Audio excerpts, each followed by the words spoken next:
Bueno, muy buenas noches para todos. Sean bienvenidos a esta nuestra segunda clase que el Señor nos da la oportunidad de compartir en torno a la fe, a la Mariología como un tratado y como una experiencia también que nos comunica a cada uno de nosotros, y el Señor nos da la oportunidad de encontrarnos aquí en este espacio de transmisión en vivo, y de verdad que es un gusto compartirlo, porque el conocimiento no simplemente es para engrandecerlo, como lo decía Santo Tomás de Aquino, sino para acercarnos cada día más un poco al Señor, para entender esos propósitos que Dios tiene en nuestra vida y para sentir realmente cómo Dios nos va llamando. Quisiera iniciar pues con nuestra oración, con ese encuentro que hemos decidido tomar de este pequeño libro, que es un libro de oración que se llama Rezar con María, y vamos a tratar de cada encuentro hacer una pequeña oración que también el Señor nos llama y nos comunica y nos permite sentir el amor de nuestra Madre, que está allí, que está ferviente y que está abierta a su gracia. Entonces vamos a orar en este momento, a pedir la invocación del Espíritu Santo para que su gracia ilumine hoy cada palabra que esté instruida por Él, por intercesión de Santo Tomás de Aquino hoy en su día, que también el patrono de los educadores, de la formación, nos instruya, nos guía, nos conduce con un amor muy ferviente y nos da de su luz y de su gran amor. María, Maestra de la vida, oh Virgen de Nazaret, el sí que pronunciaste en tu juventud marcó tu existencia y llegó a ser grande como tu misma vida. Oh Madre de Jesús, en tu sí libre y gozoso, y en tu fe activa, tantas generaciones y tantos educadores han encontrado inspiración y fuerza para acoger la palabra de Dios y para cumplir su voluntad, la voluntad del Dios Santo. Oh Maestra de vida, enseña a los jóvenes a pronunciar el sí, que da significado a la existencia y hace descubrir el nombre escondido por Dios en el corazón de cada persona. Oh Reina de los Apóstoles, danos educadores prudentes que sepan amar a los jóvenes y hacerles crecer, guiándoles al encuentro de la verdad, que los hace libres y felices. Dios te salve María, llena eres de gracias, el Señor es contigo. Bendita tú eres entre todas las mujeres, y bendito es el fruto de tu vientre Jesús. Santa María, Madre de Dios, ruega por nosotros pecadores, ahora y en la hora de nuestra muerte. Amén. Gloria al Padre, y al Hijo, y al Espíritu Santo, como era en el principio, ahora y siempre, por los siglos de los siglos. Amén. En el nombre del Padre, del Hijo, del Espíritu Santo. Amén. María, Reina de la Sabiduría, ruega por nosotros. Bueno, gracias a todos los que se van conectando, que tenemos la oportunidad de compartir, de vivir esta experiencia de fe, como ya les decía. Les pido por favor, si tenemos buena recepción del audio y del vídeo, y que tengamos la oportunidad de iniciar nuestro curso de Mariología en esta segunda clase que el Señor nos ha dado la oportunidad de compartir, como ya les decía. Mira que casualmente les escribí una story y me llamó mucho la atención. Ayer caí en cuenta, ¿no?, de la festividad de la memoria obligatoria que hoy celebra la iglesia, que es de Santo Tomás de Aquino. Y yo decía, hace 8 días les puse la tarea, espero que la hayan investigado muy bien, de este santo, que es santo patrono de los educadores, de los maestros, de las universidades. Y casualmente es el tratado que queremos impregnar, que queremos realmente transmitir, el tratado tomista. Por eso decimos tratado tomista, porque viene de Santo Tomás de Aquino y porque es una experiencia mariológica, ¿verdad?, bastante añadida a ese amor que tenía este santo a nuestra Madre Santísima también. Quería compartirles una frase dentro de una de las experiencias místicas que Santo Tomás vivió. El Señor se le aparece y le pregunta: Tomás, ¿has hablado también de mí?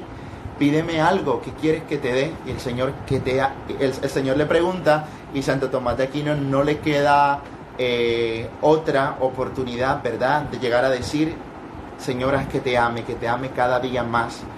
Y añadido a esa frase, a mí me llamó mucho la atención, porque Santo Tomás de Aquino tiene como una sentencia de su vida que nos enseña a cada uno de nosotros, ¿verdad?, que no se trata de conocer mucho más, de acumular sabiduría, conocimientos acerca de Dios, que no se trata de instruirnos hasta el punto de ser los que más sabemos sobre la Santísima Virgen María, sobre el Espíritu Santo, sobre Cristo, sino los que más amemos. Es decir, la oportunidad de compartir y de sentir, yo creo que es esa llamada específica que Dios nos está haciendo a cada uno de nosotros y que nos pide continuamente de que amemos sin restricción alguna, de que amemos realmente a Dios dentro de lo que lo vamos conociendo. Entonces, yo creo que el fundamento también de este estudio mariológico, como se los dije la vez pasada, es tener la oportunidad de sentir, llegar a experimentar que el conocimiento nos debe llevar al amor. Imagínense que hay un santo que a mí también particularmente me llama mucho la atención, se llama Carlos de Foucault, ¿verdad? Y con él comparto una frase que él tenía y que descubre a lo largo de su vida. Una vez tú conoces al Señor, no tienes otra opción que amarlo. Y una vez amándolo a Él, es una llamada específica a entregarte y a servirle. Entonces yo creo que eso vamos haciendo nosotros, experimentando en la vida cristiana, en el estudio de la palabra del Señor, en el estudio eclesiástico, en el estudio mismo que nos lleva a conocer a la Santísima Virgen María. Esta segunda clase, recordemos, ahí pueden anotar en su título principal, por decirlo así de alguna manera, en sus libretas, ¿verdad? Vamos a tratar de desmenuzar un poco una breve historia de todo lo que es el tratado mariológico, de cómo surge esta acción del estudio, ¿verdad?, de la mariología como tratado, porque antes no era visto así. Juan Pablo II dice que él toma, ¿verdad?, del verdadero tratado de la verdadera devoción, del tratado de la verdadera devoción de San Luis María Hignon de Montfort, aquel legado para su pontificado que significa totus tu María, todo tuyo María.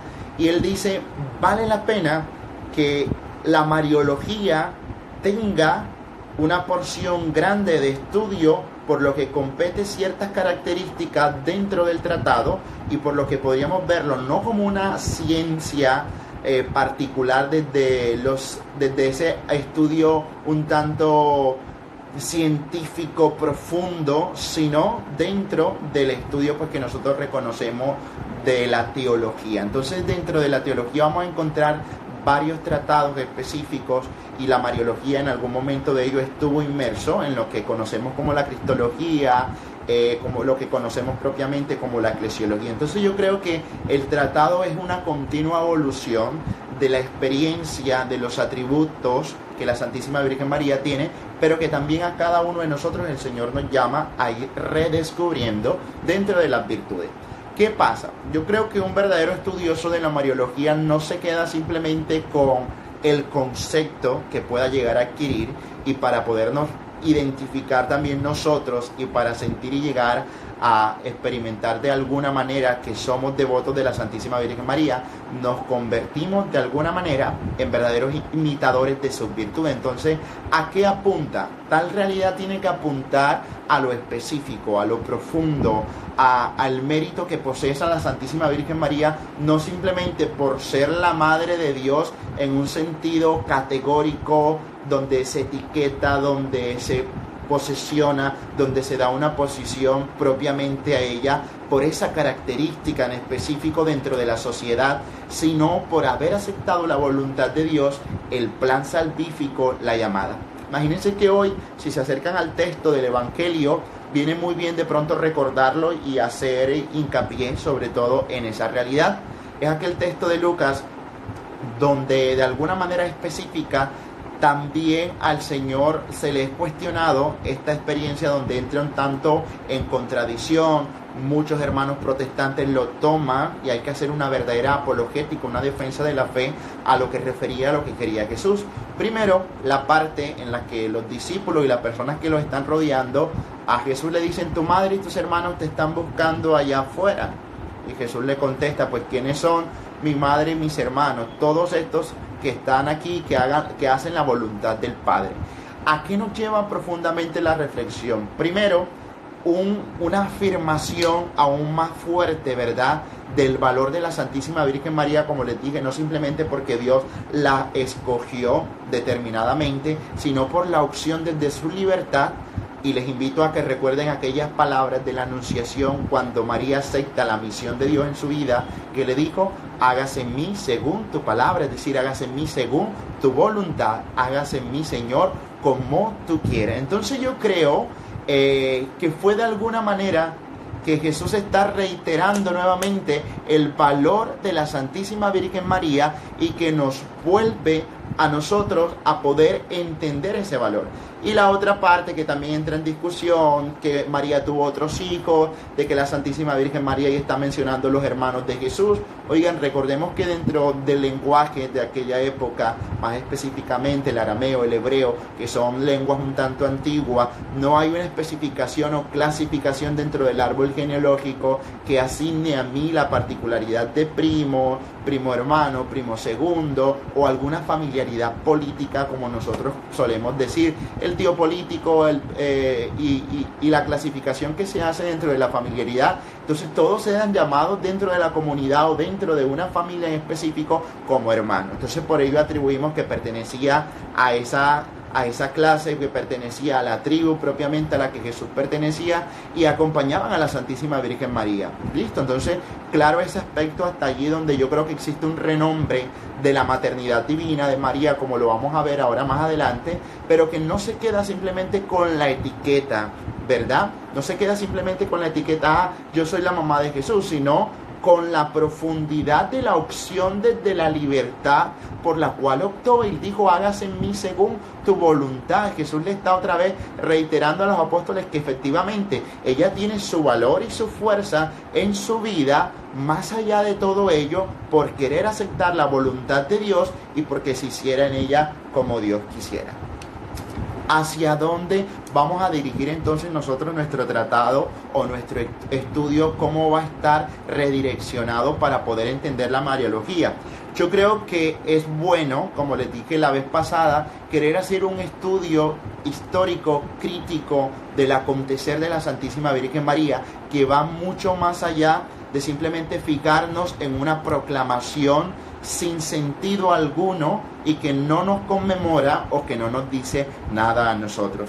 Por ello, como les decía, hay un criterio profundo donde la Mariología se posesiona como tratado, y donde la Mariología, podríamos decirlo, y lo vamos a entender, pues se lo voy a querer hacer entender y lo pueden anotar allí, como una ciencia teológica. ¿A qué me refiero con ciencia teológica? A esa caracterización profunda que se hace, que no vamos a entrar en lo científico especulativo, investigativo, curioso, sino en lo científico específico dentro de lo sagrado, para poder llegar a sentir que, como les expliqué la vez pasada, María no es un objeto de estudio, sino que también se convierte en sujeto que interactúa, que mueve y que se especifica dentro de una realidad teológica como es el tratado mariológico. Entonces María merece este tratado específico a la luz de la historia de la salvación. Vamos a anotar allí, por favor, los que están con sus libretas, con sus cuadernos, que el tratado mariológico va a tener dos grandes vertientes muy profundas. La primera, en cuanto que se relaciona a la historia de la salvación, ¿verdad? Y la segunda, a la luz de la Biblia. Y la tercera, porque son tres, la parte de la tradición de la iglesia. Son los segmentos grandes de estudio, y que no solamente en la Mariología, sino en los otros tratados de neumatología, ¿verdad? La neumatología es el tratado que estudia el Espíritu Santo. La eclesiología, que es el tratado que estudia toda la parte de la iglesia. La cristología, que estudia a Cristo de manera específica. Trinidad, pues que es un tratado donde se estudia el misterio de la Trinidad. Hay ciertos otros tratados que van a ser un poco más específicos a realidades, a dogmas, a la profesión misma de la fe, y la cual Dios nos llama. Listo, entonces les repito las tres especificaciones profundas donde el tratado de Mariología merece ser visto a la luz de esas tres características. La primera, la historia de la salvación. ¿Cómo incurre? ¿Qué elemento conforma la presencia de la Virgen María dentro de esa historia de la salvación, no solo del pueblo de Israel, recordemos, sino para toda la humanidad? La segunda, como les dije, a la luz de la Sagrada Escritura. Por ello, vamos a encontrar esa manera con que el hagiógrafo, el autor bíblico, descubre, cimienta, habla intrínsecamente de la Santísima Virgen María, muchas veces sin que nosotros nos estemos dando cuenta o que esté mencionando a María por todos lados de la Sagrada Escritura. Y la tercera, pues nos habla de la tradición de la Iglesia.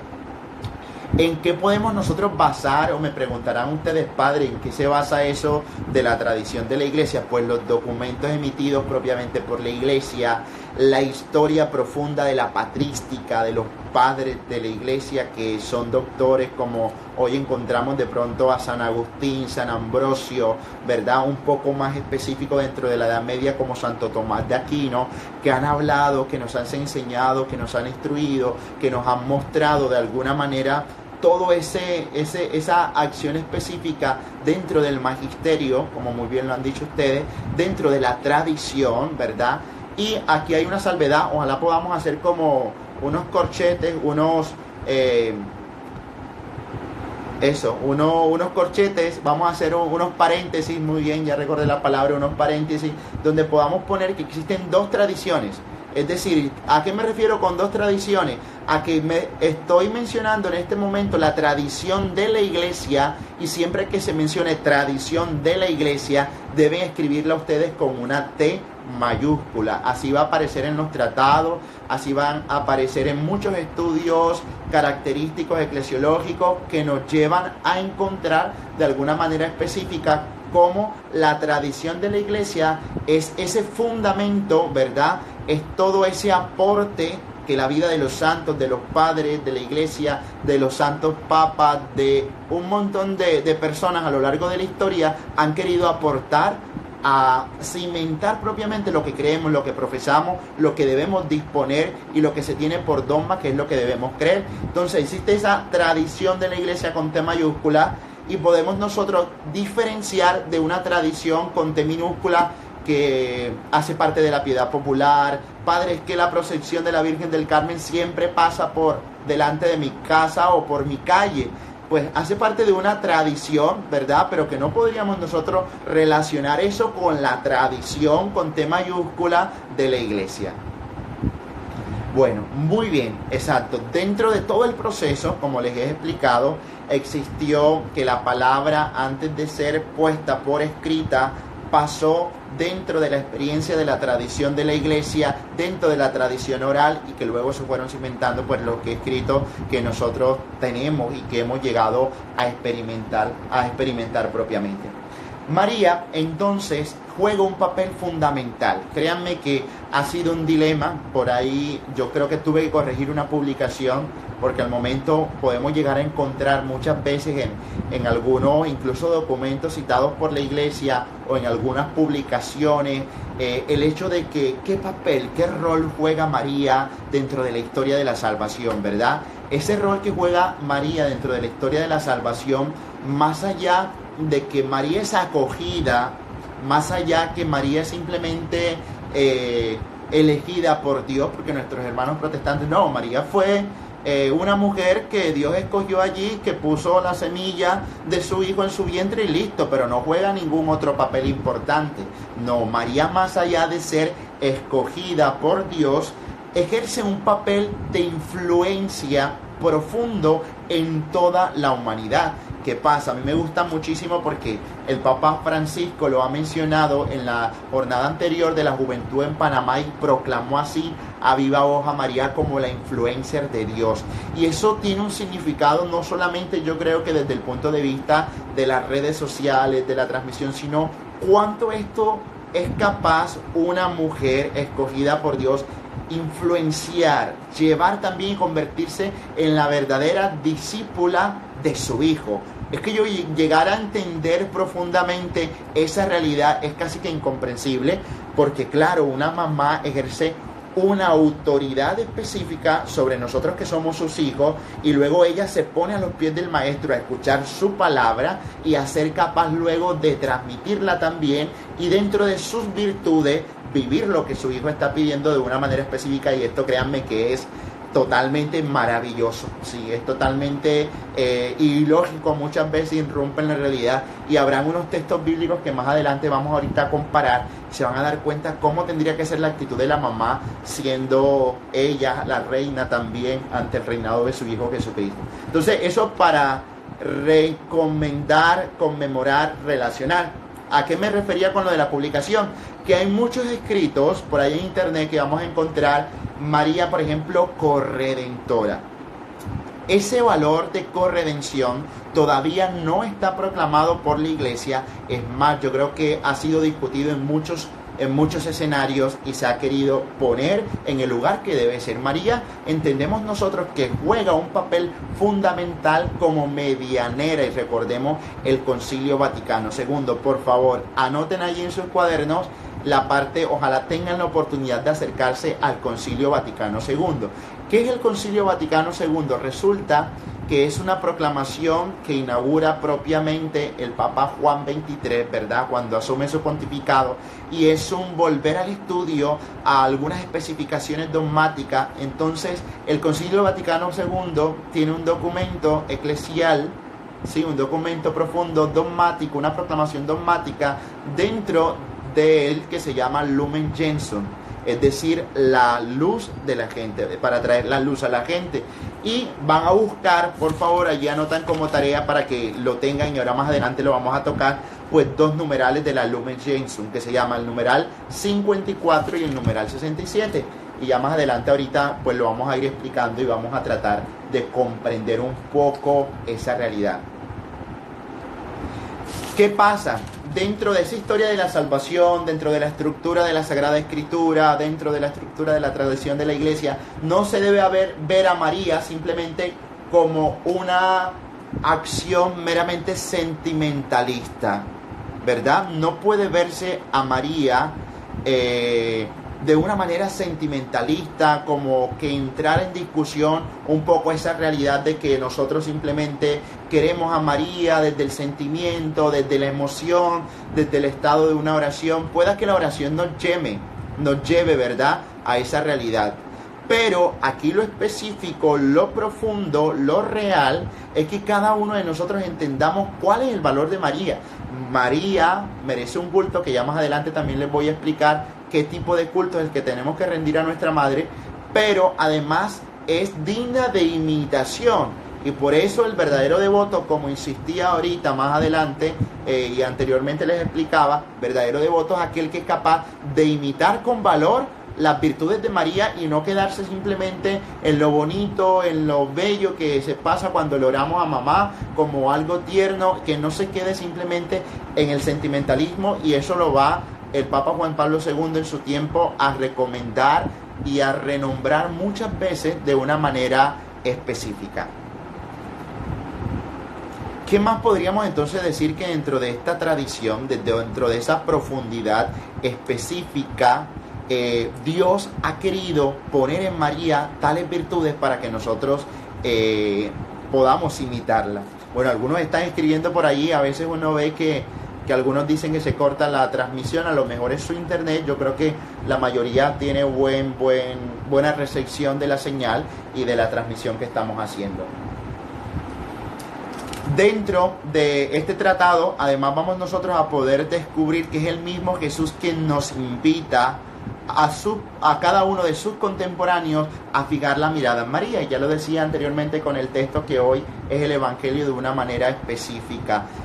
Echa la mirada en María y descubre quién más podría asumir la voluntad de Dios que ella, que en medio de su libertad, en medio de su opción particular, le dijo sí a Dios. La Lumen Gentium, como les decía ahorita, es un documento de la Iglesia, y de alguna manera el numeral 67 nos va a llevar a evitar la falsa exageración de una actitud maximalista. Eso va a referir un poco el 67, y por favor, quienes tengan la oportunidad de acercarse al Concilio Vaticano II, leer ese numeral, háganlo de una manera un poco más meditada y más profunda. Pero ¿a qué nos refiere esa situación de que no llevemos a María a una actitud maximalista, es decir, María ocupar el lugar de Cristo. No, en ningún momento.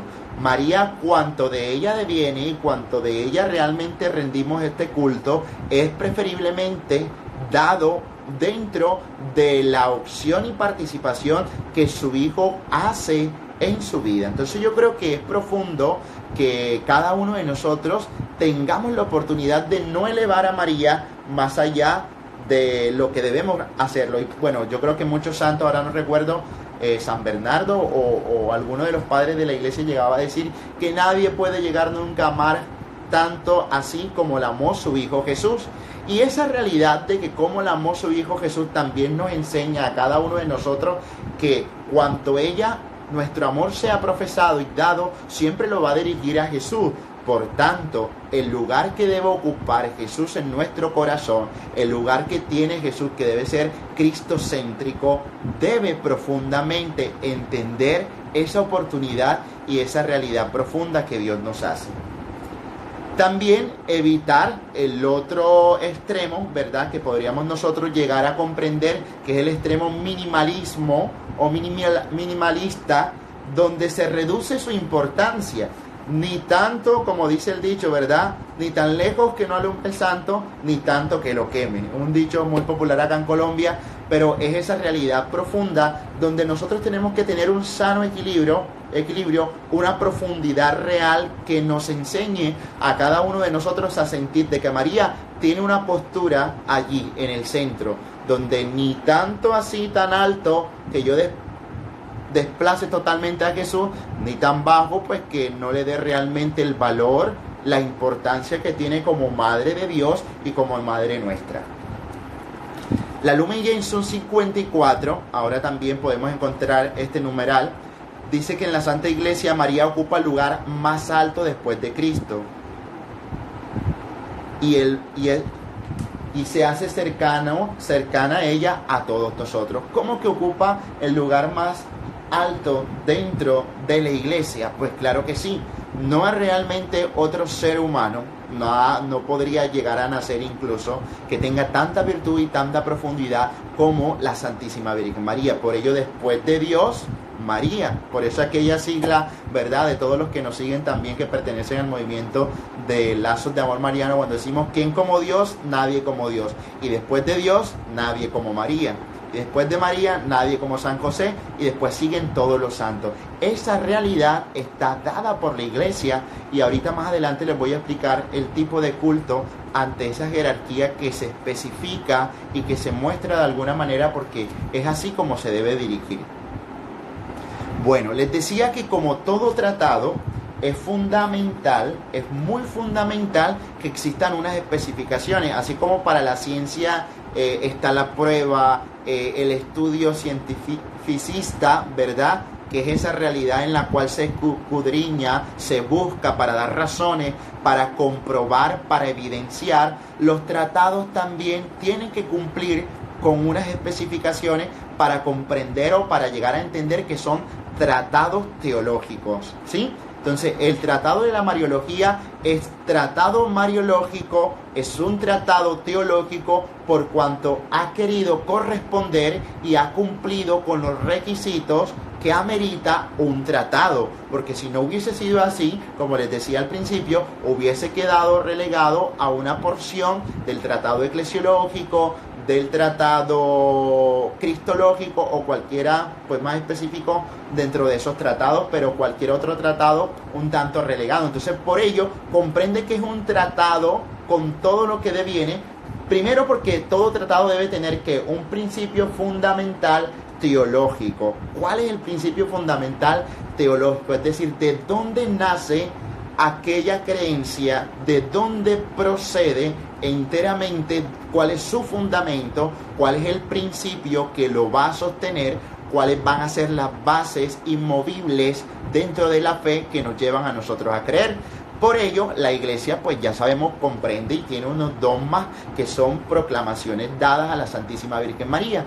Pero les voy a hacer una pregunta. Muy bien, yo creo que además de saludarlos, se me había pasado los que hicieron la tarea, los que la montaron en el History, los que hicieron la oportunidad de compartirlas allí por interno también, los que hicieron y que tienen sus agendas, los felicito desde ya y de verdad que ha sido muy bueno. Pero quisiera preguntarles ahí rápidamente, a ver si alguien me responde, ¿cuál será ese dogma que se convierte entonces y que gira alrededor dentro de ese principio fundamental de el tratado teológico de Mariología, ¿verdad? ¿Cuál será ese dogma que la iglesia, podríamos decir, todos los demás se dan alrededor propiamente de esa realidad?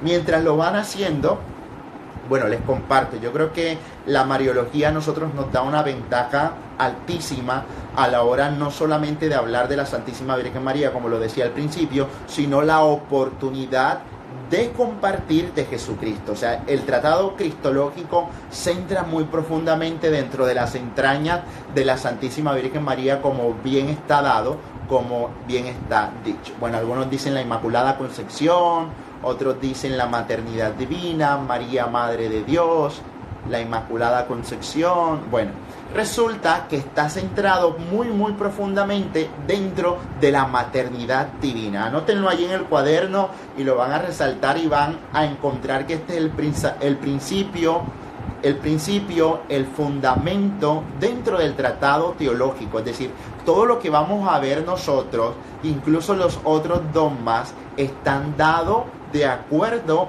a que ha sido propiamente la maternidad. María es inmaculada en virtud de que tenía que ser concebida sin pecado para poder ser la madre de Dios. María es asunta al cielo porque fue la madre de Jesús, la madre de Dios. María fue virgen antes, durante y después del parto en cuanto corresponde su maternidad divina. Entonces, el principio y fundamento del tratado teológico mariológico se centra en la maternidad de María. Bueno, este principio básico, fundamental, no puede llegar nunca a faltar. Si usted quiere centrar realmente un estudio mariológico, va a encontrar sus especificaciones, sus realidades, sus ramificaciones, sus concepciones, podríamos decirlo así, dentro de la maternidad, y eso es muy fundamental. Segundo, van a existir otros principios específicos dentro de un tratado mariológico, dentro de un tratado teológico, que necesitan ser escrutados o ser vistos un poco más a profundidad y que luego podríamos nosotros relacionarlo como en un estudio de proyecto, ¿verdad? Existe un objetivo general profundo y existirán otros objetivos específicos. Entonces, existe el principio fundamental, como ya lo decíamos ahorita, de la maternidad, y existirán unos principios básicos necesarios para lograr una mayor especificación y un estudio un poco más directo a ciertas realidades de la Santísima Virgen María, como lo son cada uno de los dogmas de la Santísima Virgen María, y también encontrar dentro de la verdad revelada algo que nos habla y que intenta transmitir. ¿Quiénes intentaron transmitir? Los padres de la iglesia, los estudios teológicos, las concepciones e interpretaciones bíblicas que nos muestran a la Santísima Virgen María dentro de una opción propia y específica y que se nos da a cada uno de nosotros. Bueno, hasta allí yo creo que cada uno de nosotros hemos encontrado el fundamento de este tratado. Todos los atributos, como les digo, lo voy a leer de una manera específica, y era lo que refería ahorita en torno a los dogmas y a las acciones que podríamos nosotros encontrar como virtud de la Santísima Virgen María. Todos los atributos fueron atribuidos, preparados por ser la Madre de Dios, ¿verdad?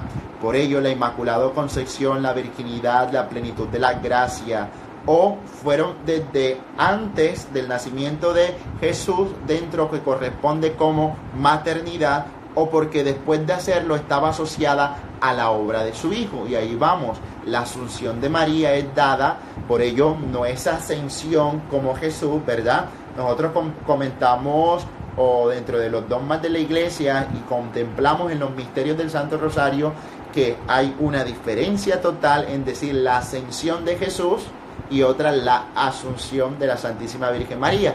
Y nos suele pasar, muchas veces confundimos, en la parroquia pasó en algún momento una señora que decía, no, la asunción de Jesús y la ascensión de María. Y es un error teológico. Recordemos que es asunta, es decir, es tomada de la mano de Jesús y es elevada por esa gracia específica.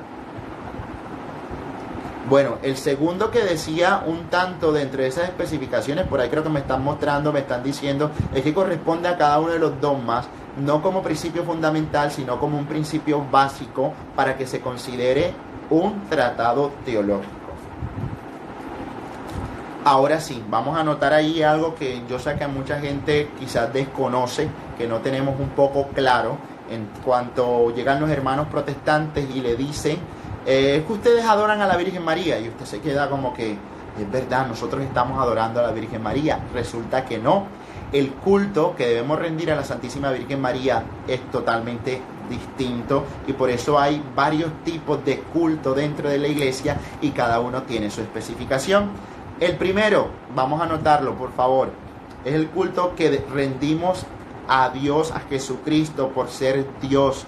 Se le otorga toda la adoración, y ahí sí puede usted decir, adoramos a Dios Padre, adoramos a Dios Hijo, a Dios Espíritu Santo, adoramos a la Santísima Trinidad. Y el culto se llama latría, ¿verdad? ¿Cómo se llama? Latría. Por eso muchas veces o algunas especificaciones de la Sagrada Escritura nos van a referir como idolatría, es decir, adoramos propiamente a Dios y extendemos como esa realidad profunda donde más allá y fuera de Dios no existe ninguna otra adoración.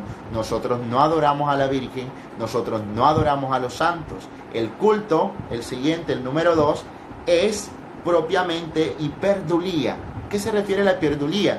Es ese culto que se rinda a la Santísima Virgen María con mayor veneración, respeto e imitación de sus virtudes, ¿verdad? Entonces la hiperdulía, así como se escucha, representa el culto de veneración, y que está después de la adoración. Hiperdulía sería el culto de veneración profundo que corresponde y que se respecta a la Santísima Virgen María como un culto de veneración, como un culto propiamente, así se llama, hiperdulía, ¿verdad? Un culto específico de imitación, de veneración y de respeto a la Santísima Virgen María.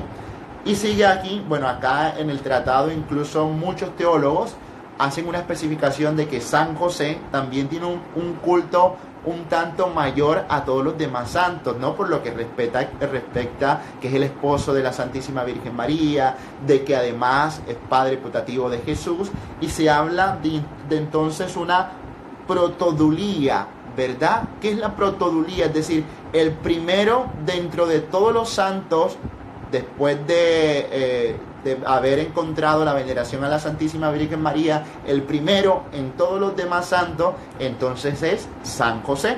Y la última especificación que nosotros vamos a encontrar, a tratar, propiamente a comprender, pues la dulía, ¿verdad? Que es un culto de veneración donde por la eficacia de sus vidas, por la enseñanza, por la imitación de sus virtudes, de su vida heroica, de su entrega constante, quisieron imitar a Cristo, y pues son dignas personas de admirar, de venerar, y por su santidad de vida, pues que ya nosotros conocemos toda la historia de los santos y todos los que amaron a Dios y que también merecen un culto de veneración. Bueno, entonces, ¿qué podríamos llegar nosotros a comprender? Hemos hablado un poco de María dentro del tratado que va a ser la historia de la salvación. Hemos hablado un poco dentro de la tradición de la iglesia, dentro de la manera cultural de cómo entendemos, comprendemos, enseñamos, transmitimos nuestra fe, porque podemos llegar a confundirnos, ¿no? Era lo que le decía, mucha gente a lo mejor entiende y comprende de una manera no tan específica, no tan real, y entonces llega cualquiera persona y te dice, tú estás adorando a la Santísima Virgen María, y tú le dices, sí, ¿verdad que estoy adorándola? Te leen un texto bíblico, solo a Dios adorarás, no harás imágenes, y un montón de realidades que son sacadas del contexto propiamente teológico, interpretativo y dentro del magisterio de la iglesia que nada tiene que ver y que ya fue revaluado. Entonces seamos certeros a la hora de poder saber qué es lo que creemos, qué es lo que estamos haciendo y qué tipo de culto realmente vivimos. Bueno, es igual a la veneración, ya lo decía, la hiperdulía supone unas realidades profundas donde entra la veneración, la imitación de sus virtudes. Es la mayor veneración y respeto que se atribuye a la Santísima Virgen María, porque si digo solamente veneración, pues comprendería a todos los santos que también hacemos todo tipo de veneraciones. La protodulía, así como lo han dicho ustedes, entonces el específico dentro de todos esos otros santos, San José tiene un valor un poco más alto, por llamarlo, por decirlo, frente a lo que corresponde y a la misión que vivió. Ahora, dentro de la realidad teológica de la Sagrada Escritura, vamos a encontrar un montón de textos que nos hablan de la Santísima Virgen María y que a lo mejor nunca hemos hecho hincapié, que no se ha llegado a una verdadera interpretación teológica, a una enseñanza profunda.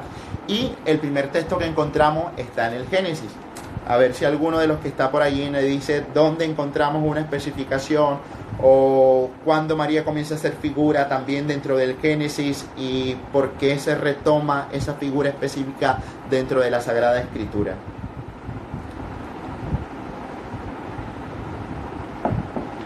Bueno, muchos están preguntando, la tarea la vamos a revisar y no se preocupen que ya yo les decía, algunos montarla dentro de los history es muy importante a la hora de poder repostear y de poder enseñar.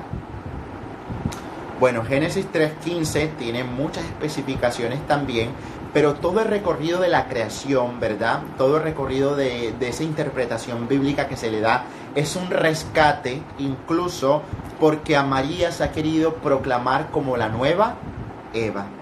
María es la nueva Eva cuanto corresponde a aquel volver a la obediencia. Si Eva junto a Adán, aquel pecado original que nos llevó a la condenación y a la muerte, y luego ya pues muchos intérpretes teológicos van a entender como Jesús el nuevo Adán. Es decir, hay dos figuras bíblicas que en algún momento cometen un error y por eso es el rescate de la humanidad.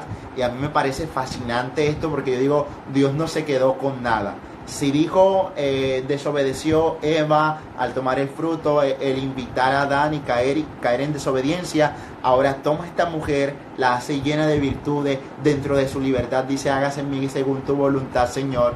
Toma a su hijo, lo engendra en el vientre de esta mujer y los convierte en una nueva historia de salvación, ¿verdad? En una historia específica donde hay un rescate verdadero, pues donde aquel, si por Eva entró el pecado al mundo, por María entró la gracia y entró la salvación, que es su Hijo Jesucristo. Y uno queda como que, wow, sorprendido porque es que esto es grande. La palabra misma se encuentra patentada ya en el Antiguo Testamento, ¿verdad? Y se actualiza dentro de una realidad profunda, impresionante. De verdad que es sin precedente y todo Dios lo hace perfecto dentro de esa inspiración del Espíritu. Lo que hizo Eva, ¿verdad? Para ruina de la humanidad, pues que fue la condenación, en María es un rescate verdadero. Lo que hizo Adán junto a Eva, en Jesús hay una verdadera historia continua de salvación y eso es lo que los textos bíblicos de algún modo nos van a especificar. La humanidad rescatada, y siempre vamos a encontrar dentro de todos los textos bíblicos cómo el rescate de la humanidad está dado continuamente por la historia de la salvación que se asemeja propiamente en cada uno de nosotros. San Irineo, San Cirilo de Alejandría van a comprender y a dar ese renombre como María la nueva Eva y Jesús el nuevo Adán, porque antes no era dado o no se veía específicamente dentro de una interpretación teológica, o alguien iba a decir, ¿cómo que María la nueva Eva si María era tenida por nada? María era tenida como el pecado encarnado dentro de la mujer.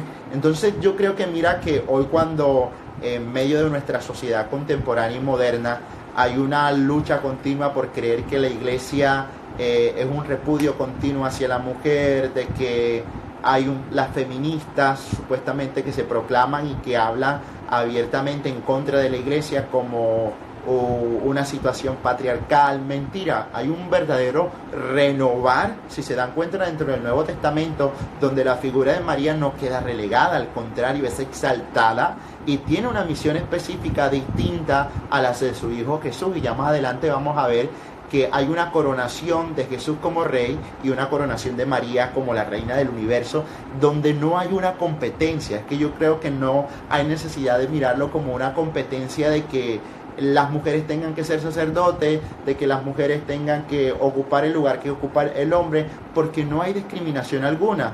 Cada uno cumple su misión, su vocación, y la llamada que todos tenemos, grábeseles allí en la cabeza y grábeseles en el corazón profundamente, es que desde lo que tú hagas, desde la llamada específica que Dios está haciendo en nuestra vida, no se trata de que para ser santo tienes que ser sacerdote. No, la llamada que Dios nos ha hecho es a ser santo, sea dentro de una vocación religiosa consagrada, sea dentro del sacerdocio, como una llamada donde Jesús llamó a 12 hombres, a 12 apóstoles, y quiso ellos ponerlos al frente dentro de su misión específica, sin relegar nunca a la mujer. A Jesús lo seguían muchas mujeres, estaba María Magdalena, María la de Cleofás, estaba la misma Santísima Virgen María siguiendo sus pasos en un proceso de discipulado. Y miren lo importante que es ella como madre hacerse discípula. Es que llegar a esa comprensión, yo creo que da de balde a muchas realidades por un rescate, por un, como ahorita me decían, por un reivindicar, ¿verdad?, el valor a la mujer. Entonces yo digo, no se trata de posiciones, de lugares, de funciones dentro de servicios específicos, sino la llamada específica que todos hemos recibido desde el bautismo a ser santos, ya ahí lo dice, como familia, como matrimonio, como sacerdote, como religiosa en general. Entonces yo creo que allí queda propiamente esa realidad. Vamos entonces a comprender esos textos bíblicos como ciertas realidades que nos toman y que nos hacen a cada uno de nosotros dispuestos, abiertos. Bueno, les decía, hay un texto que me llamó mucho la atención. Voy a tratar la oportunidad, ya casi se nos acaba el tiempo porque va pasando súper rápido, pero quisiera de pronto leerlo a profundidad y leerlo de una manera específica porque me gustó mucho, porque también me parece que viene bien recordarlo y mencionarlo. ¿Qué pasa? Hay muchas realidades que a nosotros nos atañen y les decía, el fundamento, principio fundamental dentro de este tratado mariológico, ¿cuál es? Pues la maternidad divina, no solo como dogma que se estructura, sino como todo ese acontecer profundo que nos llama, que nos especifica y que nos muestra cierto acontecimiento de Dios en la vida. Tres aspectos fundamentales en los cuales está basado el tratado mariológico, y ya con esto voy concluyendo. El primero, dentro de la historia de la salvación. El segundo, la Sagrada Escritura. Y el tercero, la tradición, el magisterio de la iglesia. ¿Qué ha dicho la iglesia de María? ¿Cuál es el documento que a mí me mueve también un poco? Lo vamos a ver y más específicamente vamos a tocar. Hay documentos maravillosos, como les dije, que Juan Pablo II emite, que el Papa León X también hizo en torno a la proclamación, recordemos nosotros, de la vocación del Santo Rosario, que es maravilloso. Y lo que la Sagrada Escritura viene ya más un poco a la época moderna, la interpretación teológica, a reivindicar la figura de Eva con María, a María como reina del universo, los escritos apocalípticos también, que hay como un resaltar continuo el valor de la Santísima Virgen María. Bueno, resulta que el Antiguo Testamento, como les decía, ya para terminar y vamos a concluir con el texto bíblico y dejamos como algunas preguntas, algunos cuestionamientos que algunos tengan, decía que el Antiguo Testamento se encuentra patentado, ¿verdad?, dentro del Nuevo Testamento, y por eso siempre vamos a encontrar similitudes, no solamente en la Santísima Virgen María, sino en muchas mujeres que realmente vivieron, muchas profetas, muchas mujeres que vivieron la palabra del Señor y que dentro de la caracterización de las virtudes de María las supone todas. Es decir, María llega a ser el complemento de poder poseer todas las virtudes y ser la llena de gracia, por ello de alguna manera específica. Entonces yo les quería comentar que mira que hay dos realidades cuanto a lo que nos muestra y nos enseña la Sagrada Escritura alrededor de la maternidad divina de cómo María luego como madre también está llamada a ser coronada como reina, de cómo el acercamiento con su Hijo Jesús es una actitud de discípula, de llamada también, atenta a la escucha de la palabra del Señor y queriendo mostrar esa realidad. Entonces hay dos textos que nos suponen ese acontecimiento. Está tomado del libro Primero de Reyes en el capítulo 1, versículo 15, y luego voy a pasar a Primera de Reyes, capítulo 2, versículo 19. ¿Qué pasa? ¿Qué sucede? Que Betsabé es la madre del rey, ¿verdad? Del rey Salomón. Recordemos nosotros toda esa historia de Israel. Y hay dos maneras como la madre se dirige a su hijo y la madre como se dirige antes al rey. Entonces la primera, que es Primera de Reyes 1:15, dice: entró pues Betsabé donde el rey en su cámara, se arrodilló y se postró ante él. El rey. Y el rey le dijo: ¿qué te pasa? Es la actitud de una mujer que, como conocemos nosotros, se acerca al soberano, ¿verdad? Al rey, y que quiere hacerle una petición, pero lo hace como esposa también, y es una actitud un tanto temerosa y miedosa. Y miremos el segundo texto cuando ya se dirige ella, ¿verdad?, a su hijo Salomón, que es el rey. Entró Betsabé donde el rey Salomón, se levantó el rey a su encuentro, se postró ante ella, sentóse en el solio y haciendo poner un trono para la madre del rey, se sentó a su diestra. Increíble, imagínense ustedes esa actitud, ¿verdad? Yo digo, lo mismo hace Jesús con la madre. Lo mismo hace Jesús, que es el Rey de Reyes y Señor de Señores. Ve que su mamá viene donde él a hacerle una petición, se levanta delante de ella, se postra, o sea, le hace una reverencia porque es su mamá, y es maravilloso. Y al hacer esa reverencia tan bonita y especial, no solo con ello se quedó, sino que mandó a poner un solio, es decir, una silla, ¿verdad?, allí donde estaba el trono, y se puso a su diestra. Increíble, o sea, ahí vemos la actitud que tiene un hijo. Entonces yo digo a los hermanos protestantes, ¿cómo se les ocurre, cómo se les mete en la cabeza de que uno como hijo va a despreciar a su mamá? Jamás. O sea, no es concebido. Y mucho menos Jesús, que estaba lleno de tantas virtudes, de tanta bondad, de que era Dios, de que reconocía la labor de María ante la misión que había aceptado de parte de Dios.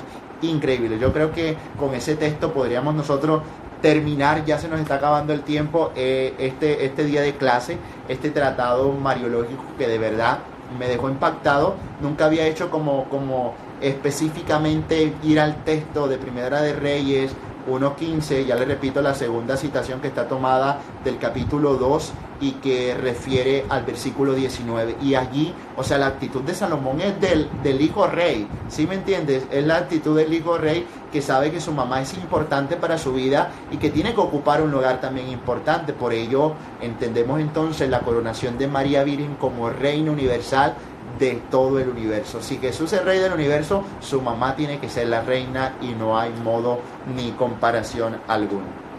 Entonces les agradezco mucho, no se me vaya a olvidar, entonces les voy a decir a tratar alguna de las tareas que vamos nosotros a tratar de comprender e entender. Y les decía, primero vamos a hacer nuestro altar a la Santísima Virgen María. Hiperdulía, recuerden, hiperdulía es el culto de veneración, de respeto, de imitación de las virtudes de la Santísima Virgen María. Y vamos a hacer nuestro altarcito allí en la casa de la Santísima Virgen María, y vamos a escribir en un pequeño cartel o una pequeña imagen, la podemos decorar, escribir, pues que tenga el principio fundamental, ¿verdad?, del tratado mariológico. ¿Cuál es el principio fundamental del tratado mariológico? A ver si alguien nos lo escribe por allí mientras voy mirando aquí la segunda tarea. A ver, ¿cuál es el principio fundamental teológico del tratado mariológico?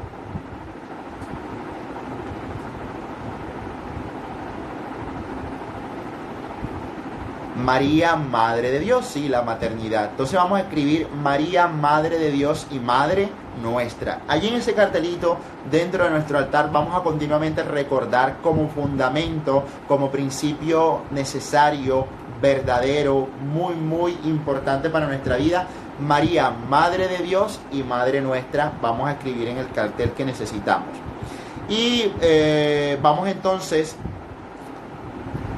vas a pensar en 3 virtudes, ¿verdad? Dentro de las líneas específicas necesarias, 3 virtudes de la Santísima Virgen María que tú sientas tienes que imitar. Entonces vas a anotar cuáles son las 3 virtudes de la Santísima Virgen María que yo debo anotar allí y que yo debo no solo anotar, sino también imitar.